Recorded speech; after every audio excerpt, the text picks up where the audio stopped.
दोस्त वो है जो खुशी में साथ हो तो खुशी दुबाला हो जाए और गम में साथ हो तो गम कम लगने लगे। सच्चा दोस्त वो होता है जो आपके साथ मुखलिस हो, तपती धूप में छाँव बन जाए, मायूसी के अंधेरों में उम्मीद, और थक जाएं तो आपका हौसला आपकी कुव्वत बन जाए।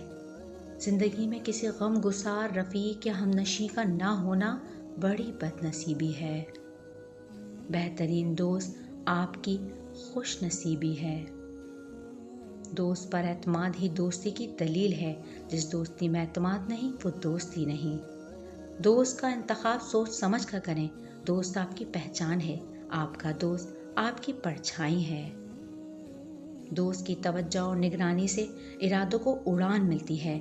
इसकी मुसलसल हौसला अफजाई से मंजिल तक रसाई आसान हो जाती है। दोस्त का इंतखाब किस्मत का इंतखाब है।